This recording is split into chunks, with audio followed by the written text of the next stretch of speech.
আপনি কি একটু আপনার নাম পরিচয় দিয়ে কি একটু বলবেন যে সেদিন কি ঘটেছিল? আমার নাম মোহাম্মদ জাকির শিকদার। আমি গুলশান একে একটা কাপড়ের শোরুমে জব করি। 18 তারিখ বৃহস্পতিবার রাতে ব্র্যাক ইউনিভার্সিটির সামনে মানে অনেকে আহত ছিল, অনেকে অবস্থা খুবই খারাপ ছিল, তাদেরকে একটু হেল্প করতেছিলাম, কাউকে পানি দিচ্ছিলাম, কাউকে ধরতেছিলাম, সবাই হেল্প করতেছিল যে যার মতো আহতদের। হঠাৎ করে আমার পায়ে কখন জানি গুলি লাগলো, আমি নিজেও বুঝতে পারিনি। আমাকে ওইখানে যারা ছিল নাম ধরলো, ধরে রেস্টে উঠালো, সাথে সাথে একটা অ্যাম্বুলেন্স পাওয়া গেলো। আর অ্যাম্বুলেন্সে দেখে আরও 4-5 জন রুগী আমাদের সবাইকে নিয়ে ফরাজি হসপিটালে চলে গেল। ফরাজিতে যাওয়ার সাথে সাথে দেখা বলতেছে যে এখানে কি সোনার চিকিৎসা হবে না, তো ওনাকে পঙ্গুতে নিয়ে যান। তো 18 তারিখ রাস্তার অবস্থা খুবই খারাপ ছিল।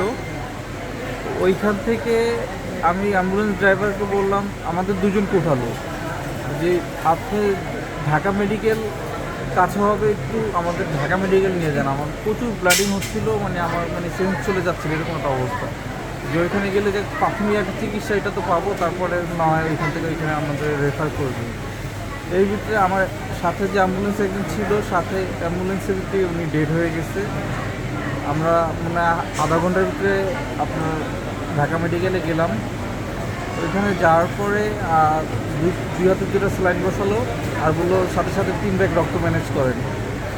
তো ওনারাও হেল্প করলো, যে একটা রেফার করে দিল, এখানে যান, যে ফ্রি একটা রক্ত ব্যবস্থা হবে, আর বাকিগুলো আপনারা কিনে নিতে পারবেন, কারণ আপাতত তো লাগবে রক্ত একটা করার জন্য।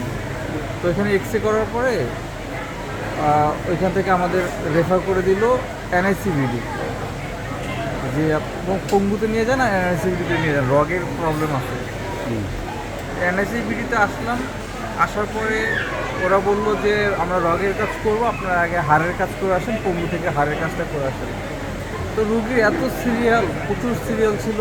এইখানে আসার পরে আমার অপারেশন হয়, এখানে আসি মনে হয় 12টা কাছাকাছি। আমার অপারেশন হয় 3টা 3:30টার দিকে। এটা কয় তারিখ? এটা হলো 18 তারিখের রাতের ঘটনা। তা আমার অপারেশন হতে তো ভোর হয়ে যায়।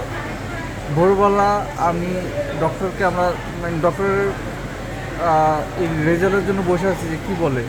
ডক্টর এসে বললো যে সমস্যা নেই, আলহামদুলিল্লাহ ভালো, পা ভালো আছে, একটু সময় লাগবে, হাঁটতে পারবে, রগের কোনো প্রবলেম নেই, ঠিক আছে। তো দুদিন আমাকে বেডে দিয়ে দেয়। দুদিন পর পাটা মানে আমার তো পায়ে কোনো সেন্স পাচ্ছি না, আর পা নাড়াতে পারতেছি না। তো ডাক্তার এসে বলতেছে যে সামথিং রং, তো আপনি করেন, আবার এনআইসিবিডিতে চলে যান, ওইখানে দেখেন যে পায়ের রগের কী অবস্থা।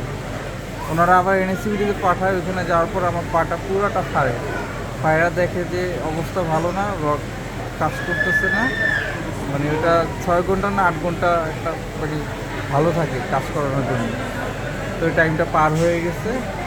বলছে যত তাড়াতাড়ি সম্ভব পাটা মানে কেটে ফেলেন, না হলে যতটুকু সম্ভব অতটুকু রাখা যাবে না, পরে ইনফেকশন হয়ে যাবে। তারপর এখান থেকে আসার পরে আমার 21 তারিখে পাটা কেটে ফেলা হয়। আর আরেক পা কি ঠিক আছে? জি। মানে এই গুলিটা আপনার লাগছিল, এটা কাদের গুলি, কারা গুলি? এটা ভারী বুলেট ছিল, খুব ভারী বুলেট ছিল।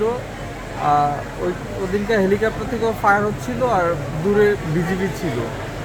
এখন কে ফায়ার করছে সেটা আমি বলতে পারবো না, কিন্তু খুবই ভারী বুলেট ছিল। জি।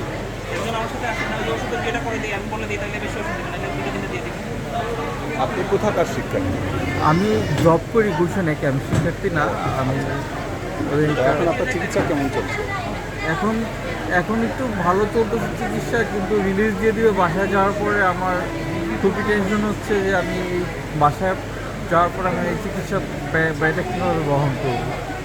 আচ্ছা, এটা তো আপনারা মনে হয় জানতে পেরেছেন যে জামাত ইসলামী আজকে তারা ঘোষণা দিয়েছে যে এইখানে যারা ভর্তি আছেন সবার চিকিৎসা তারা করাবে, সব চিকিৎসার ব্যাপার তারা বহন করবে।